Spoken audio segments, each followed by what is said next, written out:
الحمدللہ رب العالمین والصلاة والسلام علی رسولہ الکریم اما بعد فاعوذ باللہ من الشیطان الرجیم بسم اللہ الرحمن الرحیم طٰہٰ ما انزلنا علیک القرآن لتشقی الا تذکرۃ لمن یخشی تنزیلا ممن خلق الارض والسماوات العلی الرحمن علی العرش استوی صدق اللہ العظیم رب اشرح لی صدری ویسر لی امری واحلل عقدۃ من لسانی یفقہوا قولی۔ اللہ تبارک تعالیٰ کے بابرکت نام سے آج سے ہم قرآن حکیم کی 20ویں سورت سورہ طٰہٰ کے متعلق آغاز کر رہے ہیں۔ اس سورت کا موضوع بھی وہی انذار و بشارت ہے جو کہ سابقہ صورتوں سے بلکہ اس باب کے صورتوں میں چلا آ رہا ہے۔ اس صورت میں فرق صرف یہ ہے کہ اس میں صرف ایک نبی حضرت موسیٰ علیہ السلام کی سرگزشت کو اللہ تبارک تعالیٰ نے انتہائی تفصیل کے ساتھ بیان کیا، جیسا کہ پچھلی صورت سورہ مریم میں ہم دیکھ چکے کہ لاتعداد انبیاء کا تذکرہ اللہ تبارک تعالیٰ نے بیان کیا مختصر الفاظ میں بھی، اور بعض انبیاء کا تذکرہ تفصیل سے بھی بیان کیا، لیکن اس میں اپنے عام انداز سے ہٹ کر اللہ تعالیٰ نے موسیٰ علیہ السلام ہی کا تذکرہ انتہائی تفصیل سے بیان کیا، یعنی آپ کی ولادت سے لے کر دعوت اور ہجرت تک کے جتنے بھی اہم موڑ ان کی زندگی میں پیش آئے ہیں سب اس صورت پہ نمایاں کیے گئے ہیں۔ اور اس کی وجہ یہ ہے کہ تاکہ نبی کریم صلی اللہ علیہ وسلم کے لیے دعوت کے اس مرحلے میں بھی اور آگے کے مراحل میں بھی جن جن رہنمائی کی ضرورت ہے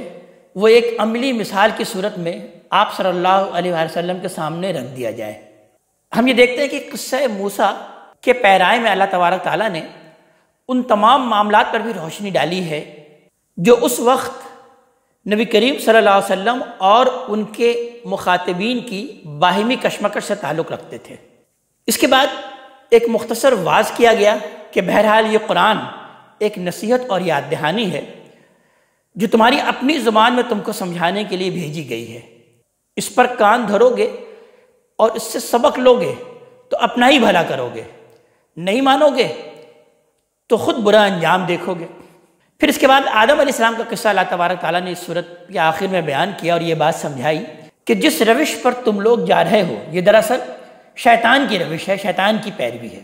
آدمی کے لیے تو صحیح طریقہ کار یہ ہے کہ جس کا کہ مثال آدم علیہ السلام نے پیش کی کہ جب اس پر اس کی غلطی واضح کر دی جائے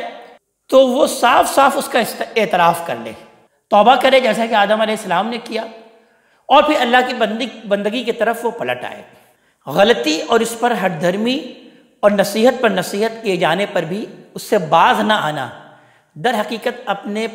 آپ پر اپنے ہی پاؤں پر کلہاڑی مارنے کے مترادف ہے، جس کا نقصان انسان کو خود ہی بھگتنا پڑے گا۔ پھر آخر میں نبی کریم صلی اللہ علیہ وسلم اور مسلمانوں کو سمجھایا گیا کہ ان منکرین حق کے معاملے میں جلدی اور بے صبری نہ کریں۔ اللہ کا قاعدہ یہ ہے کہ وہ کسی قوم کو اس کے کفر انکار پر فوراً نہیں پکڑتا بلکہ سنبھلنے کے لیے کافی مہلت دیتا ہے۔ لہٰذا نبی کریم صلی اللہ علیہ وسلم کو بیان کیا گیا کہ آپ گھبرائیں نہیں، صبر کے ساتھ ان لوگوں کی زیادتیاں برداشت کرتے چلے جائیں اور نصیحت کا آپ حق ادا کرتے چلے جائیں۔ اور پھر اس سلسلے میں اللہ تعالیٰ نے نماز کی بھی خاص طور پر تاکید کی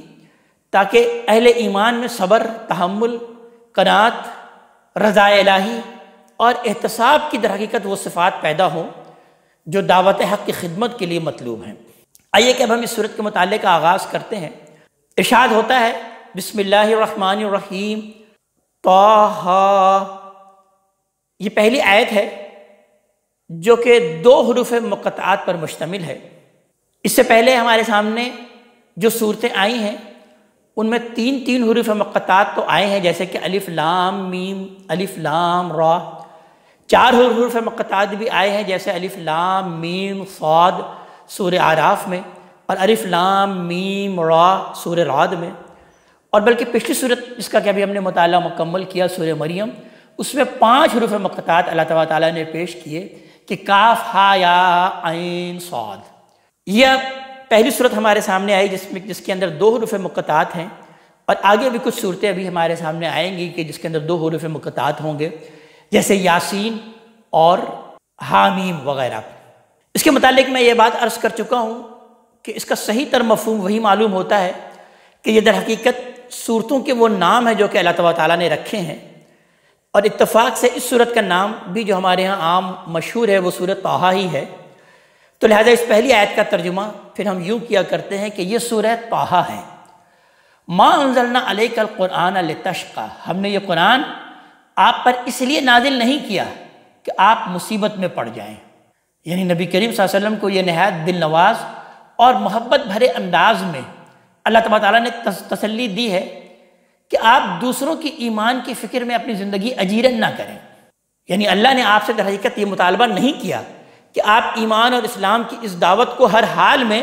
اپنے مخاطبین کے اندر آپ کو اتار دینا یہ آپ کی ذمہ داری ہے، نہیں، بلکہ آپ کا کام صرف پہنچا دینا ہے۔ یا آپ کی قدر نہیں پہچان رہے تو آپ کو بھی ان کے پیچھے جان ہلکان کرنے کی ضرورت نہیں ہے۔ آپ کے رب نے آپ کو اس کا مکلف نہیں ٹھہرایا ہے کہ آپ لازماً ان کو بدل دیں، آپ لازماً ان کو تبدیل کر دیں۔ آگے ارشاد ہوا الا تذکرۃ لمن یخشی، یہ تو صرف ایک تذکرہ ہے، ایک یاد دہانی ہے ان کے لیے جو کہ ڈرنے والے ہیں بن دیکھے جو کہ اپنے رب سے ڈرنے والے ہیں، ان کے لیے یاد دہانی ہے، یعنی ان حقائق کی یاد دہانی ہے جو انسان کی فطرت میں پہلے سے اللہ تعالیٰ نے ودیت کر دی ہے، جن کے دلائل خود اس کی عقل میں موجود ہیں اور اس کی تاریخ میں وہ محفوظ ہیں۔ اس سے یہ بات بھی واضح ہوئی کہ اللہ کے پیغمبر تذکیر و نصیحت کے لیے آتے ہیں، انہیں لوگوں کے لیے دروغہ بنا کر نہیں بھیجا جاتا، وہ لوگوں کو ان کا بھولا ہوا سبق یاد دلا دیں، بس یہ ان کی ذمہ داری ہے۔ پھر یہ لوگوں کا کام ہے کہ اس سے یاد دہانی حاصل کر کے فوز و فلاح سے ہمکنار ہو یا اس سے جھٹلا کر جہنم کا وہ ایندھن بن جائیں، یہ لوگوں کا کام ہے۔ تنزیلا ممن خلق الارض والسماوات العلی، یہ نہایت اہتمام کے ساتھ اس ہستی کی طرف سے نازل کیا گیا ہے جس نے زمین کو اور ان اونچے آسمانوں کو پیدا کیا جو کہ تمہارے اوپر ہیں۔ الرحمن علی العرش استویٰ، وہی رحمان ہے، وہ اس کائنات کے تخت سلطنت پر جلوہ فرما ہے۔ لہو ما فی السماوات وما فی الارض وما بینہما وما تحت الثری، زمین اور آسمان میں جو کچھ ہے اور جو کچھ ان کے درمیان ہے اور جو کچھ زمین کے نیچے ہے، سب اسی کے اختیار میں ہے۔ یہ قرآن کی عظمت کی در حقیقت واضح دلیل اللہ تعالیٰ نے فرمائی ہے، اس کی وضاحت کی ہے کہ یہ کسی سائل کی درخواست نہیں ہے قرآن، بلکہ زمین اور آسمان کے خالق کا فرمان واجب الاذعان ہے۔ اس کی رحمت کا تقاضا تھا کہ لوگوں کی ہدایت کا سامان کرے، لہٰذا اس نے یہ کتاب نازل کر دی لوگوں کی ہدایت کے لیے۔ اس کے تخت سلطنت پر وہ متمکن ہے اللہ تبارک تعالیٰ، اور اپنی مخلوقات پر فرمانروائی کر رہا ہے۔ اس کتاب کے ذریعے سے اس نے لوگوں کو اپنے احکام و قوانین سے آگاہ کر دیا ہے۔ اب اگر انہوں نے اس کی قدر نہیں پہچانی اور اس طرح اس کو رد کرتے رہے تو اس کی ذمہ داری نبی کریم صلی اللہ علیہ وسلم سے کہا جا رہا ہے کہ یہ آپ پر نہیں ہے۔ وَإِن تَجْهَرْ بِالْقَوْلِ، اور آپ چاہیں اپنی بات اعلانیہ کہیں یا چپکے سے کہیں، اس سے کچھ بھی چھپا ہوا نہیں ہے۔ فَإِنَّهُ يَعْلَمُ السِّرَّ وَأَخْفَى، اس لیے کہ وہ تو چپکے سے کہی ہوئی بات بلکہ اس سے بھی زیادہ مخفی بات کو جاننے والا ہے۔ یہ ایک دوسرے پہلو سے نبی کریم صلی اللہ علیہ وسلم کو تسلی دی گئی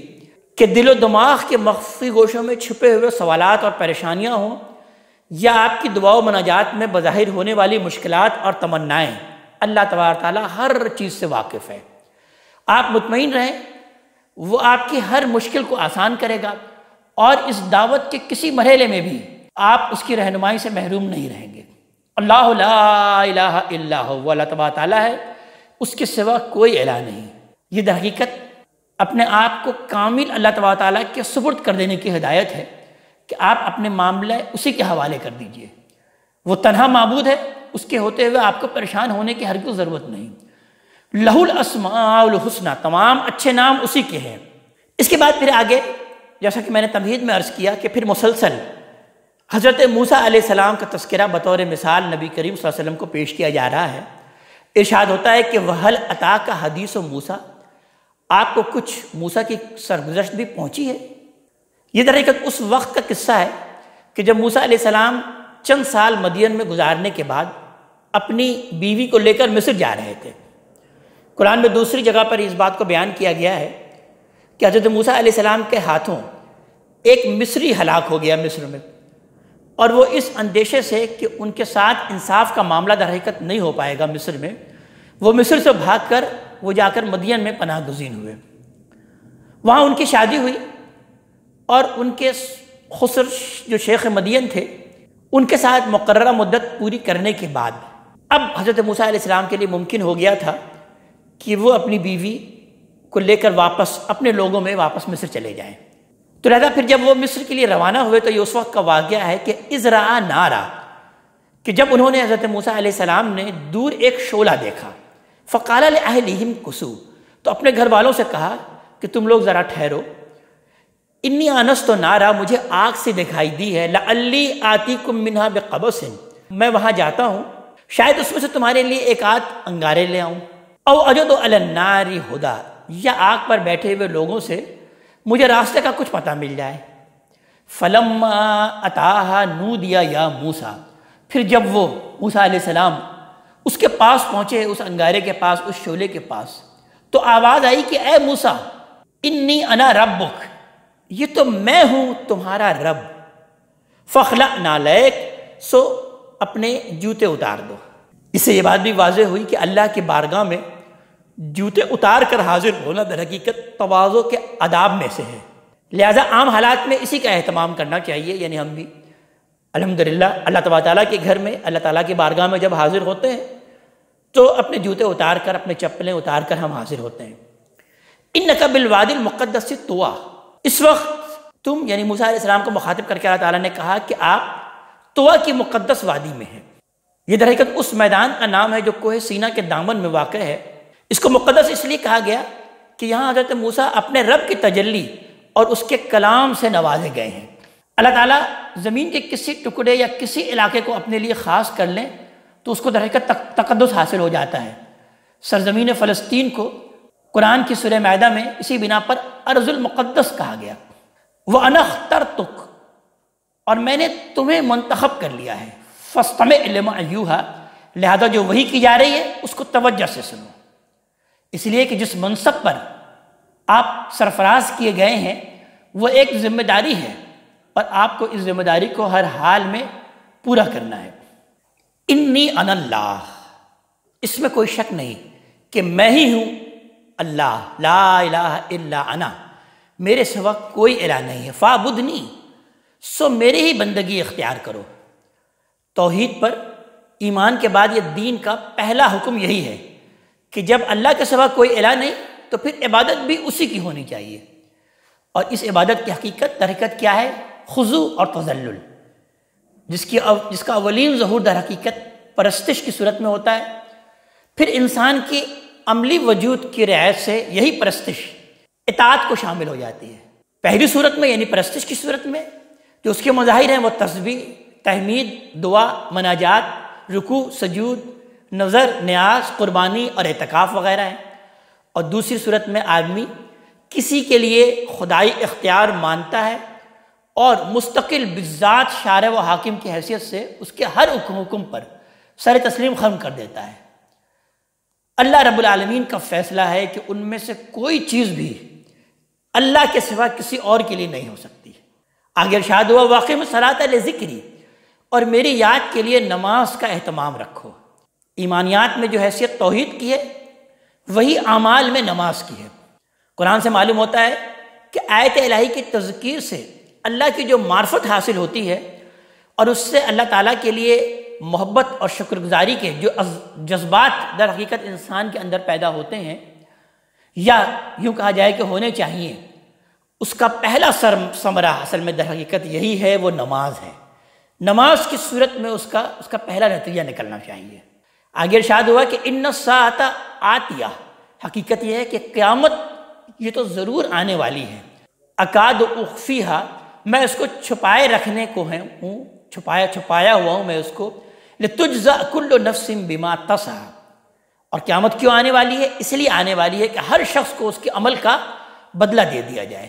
یعنی قیامت کا مقصد اللہ تعالیٰ نے بیان کر دیا کہ وہ اس لیے اٹل اور شدنی ہے کہ لوگوں کو ان کے اعمال کا بدلہ دیا جائے۔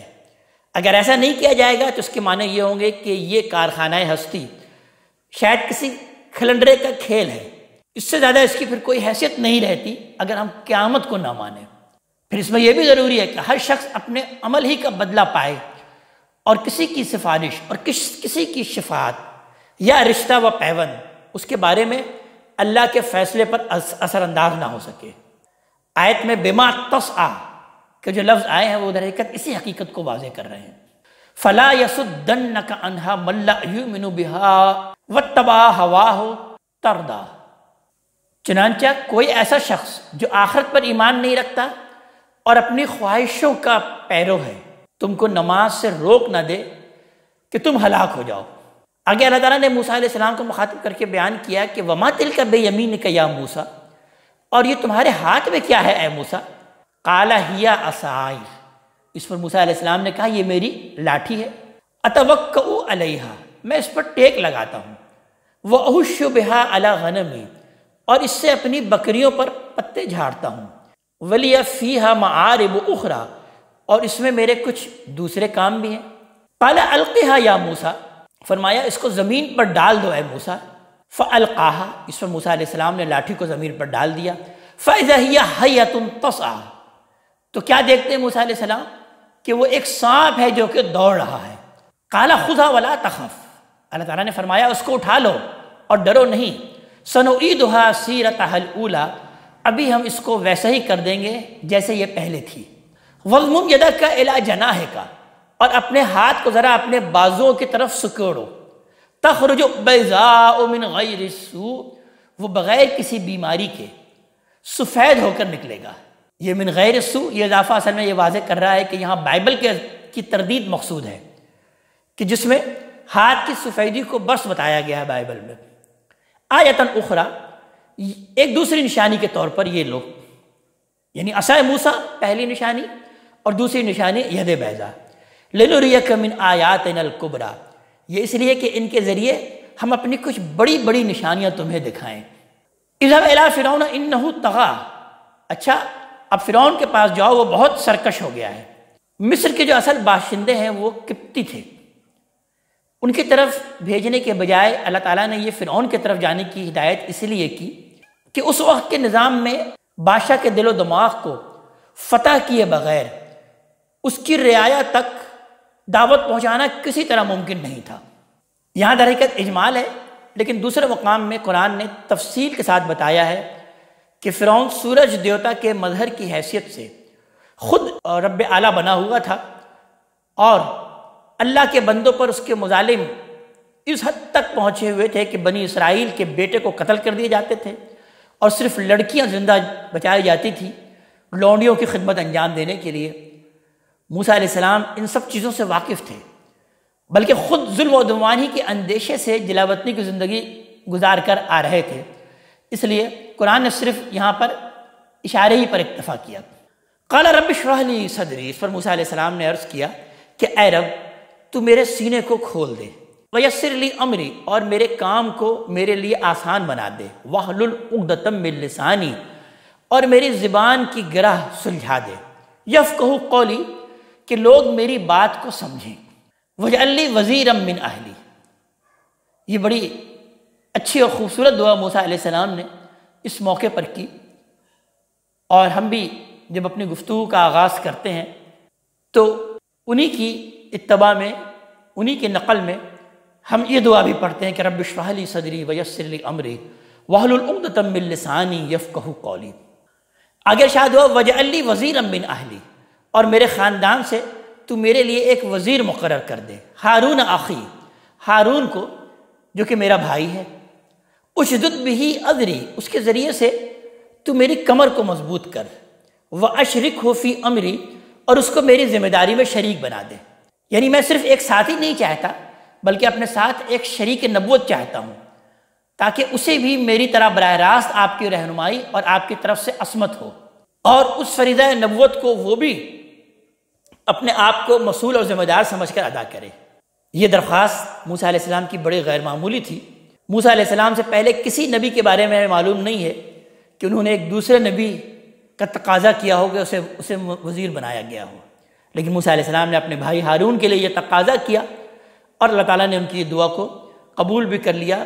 کہ کئی نسبحک کثیرا، یعنی موسیٰ علیہ السلام کی دعا بھی جاری ہے کہ وہ بیان فرما رہے ہیں کہ اس طرح کہ ہم زیادہ سے زیادہ تیری تسبیح و تقدیس کریں. یعنی مطلب یہ ہے کہ اپنے علم اور عمل اور اپنے انذار و تبلیغ میں صبح و شام ہر جگہ خلوت ہو یا جلوت اسی ذکر و تسبیح میں لگے رہیں. انک کنت بنا بصیرا، بے شک تو برابر ہمارے حال پر نگراں ہے. قال قد اوتیت سؤلک یا موسیٰ، فرمایا گیا تمہاری درخواست منظور ہوئی اے موسیٰ. یعنی یہاں موسیٰ علیہ السلام کے خطاب میں بھی بڑا پیار ہے، ہم نے دیکھا، اور منظوری کے الفاظ میں بھی بڑی شان جھلک رہی ہے. یعنی دعا کے ختم ہوتے ہی بشارت سنا دی گئی کہ تمہاری عرضی منظور کر لی گئی. گویا کہ یک جنبش قلم، بلا کسی انتظار کے اور بلا کسی استثناء کے، بلا کسی ایکسیپشن کے اللہ تعالیٰ نے ساری بات کو منظور کر لیا. ظاہر ہے کہ اس منظوری میں ان کی وہ دعا بھی شامل ہے جو انہوں نے اظہار و بیان کی قوت بخشے جانے کے لیے کی، اور وہ بھی ان کو عطا ہوئی، اور حضرت ہارون علیہ السلام کو ان کے وزیر بھی بنا دیے گئے. وَلَقَدْ مَنَنَّا عَلَيْكَ مَرَّةً أُخْرَىٰ، اللہ تعالیٰ نے دعا کی قبولیت کے بعد پھر موسیٰ علیہ السلام سے ایک اور بات بھی یاد دلائی، اور یاد کرو اے موسیٰ ہم تمہارے اوپر ایک مرتبہ اور بھی احسان کر چکے ہیں. اِذْ أَوْحَيْنَا إِلَىٰ أُمِّكَ مَا يُوحَىٰ، جب ہم نے تمہاری والدہ کو وہ بات الہام کی تھی جو اس وقت تمہیں وحی کی جا رہی ہے. اسی طریقے سے ایک وقت میں ہم نے تم کو والدہ کو الہام کی تھی جو ابھی ہم تم کو بتا رہے ہیں، جو ہم اس وقت تم کو وحی کر رہے ہیں. ان اقذفیہ فی التابوت، کہ اس بچے کو صندوق میں رکھو. فاقذفیہ فی الیم، پھر صندوق کو دریا میں ڈال دو. یہ ہدایت اس لیے کی گئی تھی موسیٰ علیہ السلام کی والدہ کو کہ فرعون نے اس زمانے میں اسرائیلی بچوں کے قتل کا حکم دے رکھا تھا. سورہ قصص میں ہم پڑھیں گے کہ قرآن نے وہاں پر اس کی صراحت فرمائی ہے، اور یہاں در حقیقت اس کی یاد دہانی کرائی گئی ہے. اس کا مقصد یہ ہے کہ حضرت موسیٰ علیہ السلام کا وہ اضطراب رفع کیا جائے کہ بغیر کسی تردد کے وہ فرعون کے پاس جائیں اور اطمینان رکھیں کہ جس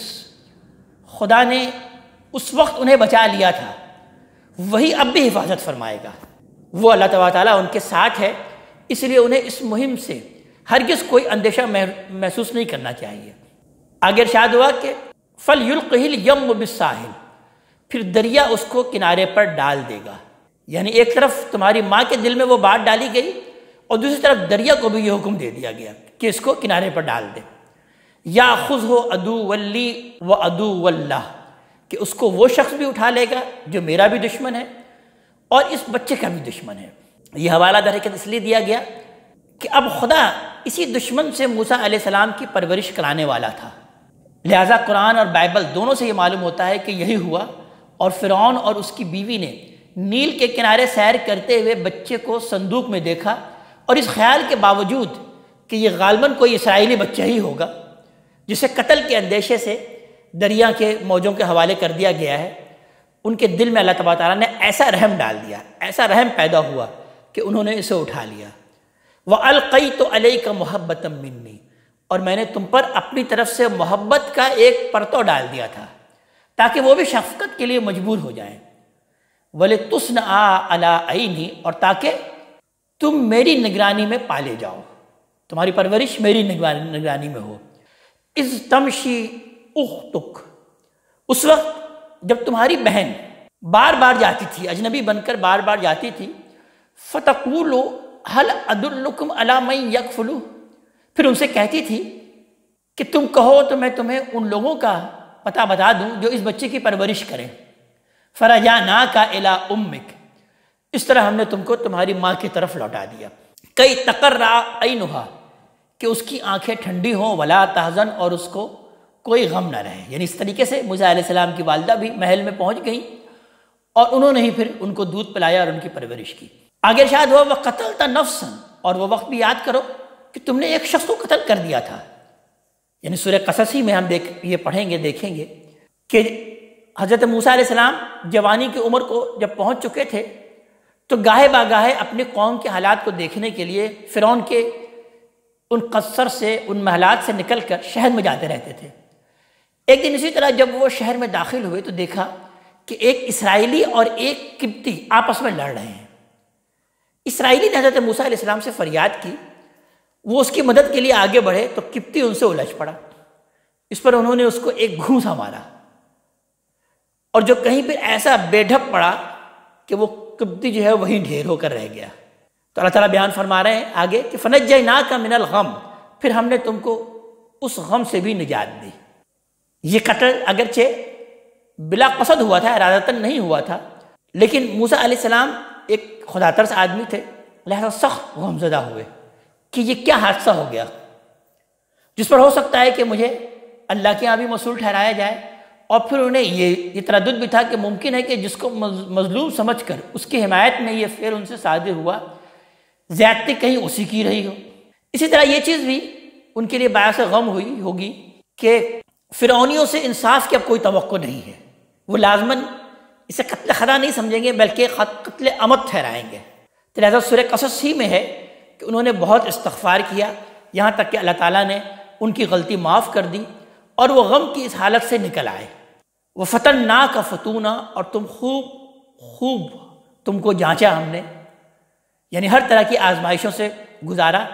تاکہ جس عظیم ذمہ داری کے لیے موسیٰ علیہ السلام کو منتخب کرنا مقصود ہے وہ اس کی پوری طرح اس کے اہل بن جائیں۔ فَلَبِثْتَ سِنِينَ فِي أَهْلِ مَدْيَنَ، پھر ہماری عنایت سے اے موسیٰ تم کئی سال مدین کے لوگوں میں رہے، یعنی ہر طرح کی آزمائشوں سے گزارا تاکہ جس عظیم ذمہ داری کے لیے ان کو منتخب کرنا مقصود ہے وہ اس کے لیے پوری طرح موسیٰ علیہ السلام اہل بن جائیں۔ ثم جئت علی قدر یا موسیٰ، پھر ٹھیک ایک اندازے کیے ہوئے وقت پر تم یہاں پہنچ گئے ہو اے موسیٰ، یعنی یہ بالکل ہماری تقدیر کے مطابق تو یہاں پہنچے ہو، کوئی ایسا نہیں ہے کہ کوئی اچانک تمہارے ساتھ یہ معاملہ ہوا، یہ سب کے سب ہماری تقدیر میں تھا، یعنی ٹھیک ہماری اسکیم اور ہمارے مقرر کیے ہوئے پروگرام کے مطابق پہنچ گئے ہو۔ وَاسْتَنَعْتُكَ لِنَفْسِي، اور اب ان سب مراحل سے گزار کر میں نے تمہیں اپنے اس کار خاص کے لیے تیار کر لیا ہے، اس نبوت کے لیے تیار کر لیا ہے۔ اذهب انت واخوک بآیاتی، تم اور اب تمہارا بھائی ہے، اب جاؤ میری نشانی کے ساتھ۔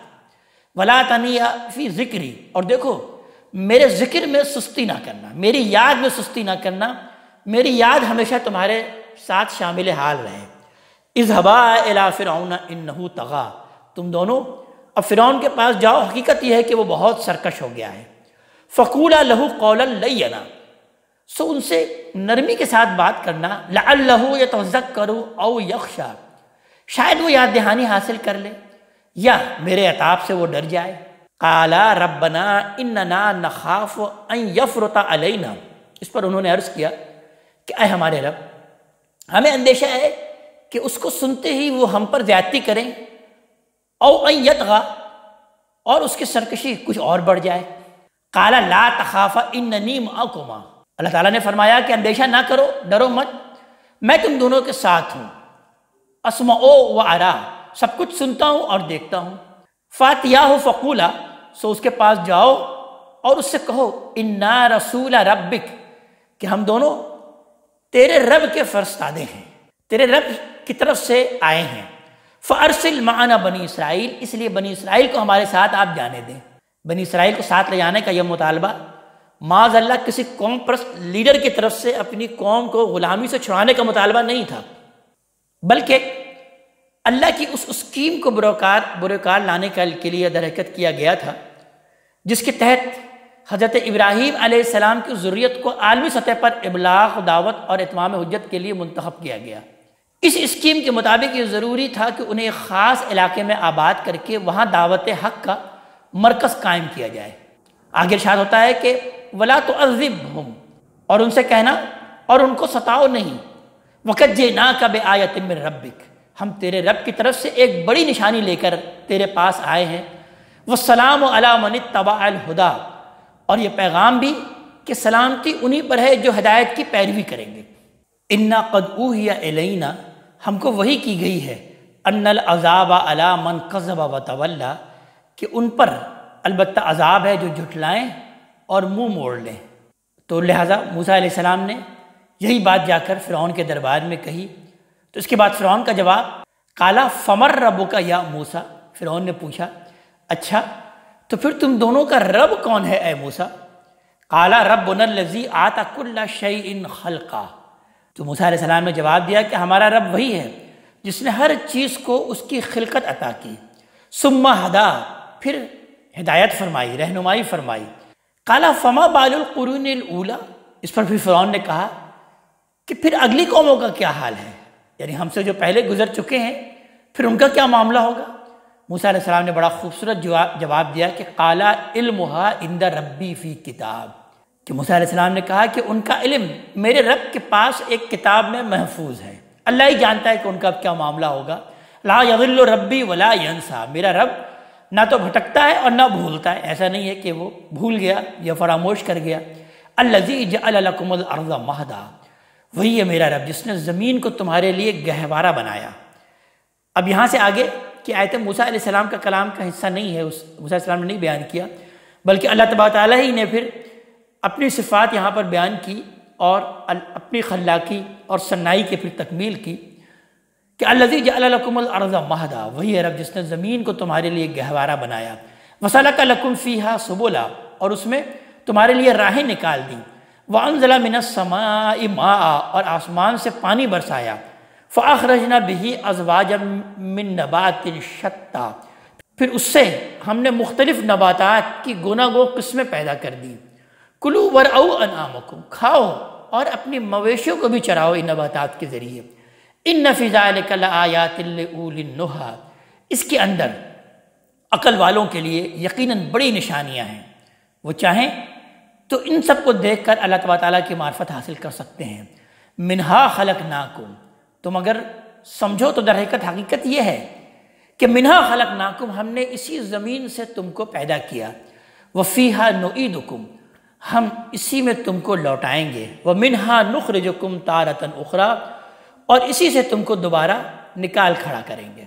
موسیٰ علیہ السلام اور فرعون کی یہ گفتگو ابھی جاری ہے، لہٰذا ہم اس کو اب اگلی نشست میں سمجھیں گے۔ اللہ تبارک تعالیٰ ہمیں اپنے کلام کا فہم عطا فرمائے اور عمل کی توفیق عطا فرمائے۔ اقول قولی ھذا واستغفر اللہ لی ولکم ولسائر المسلمین والمسلمات۔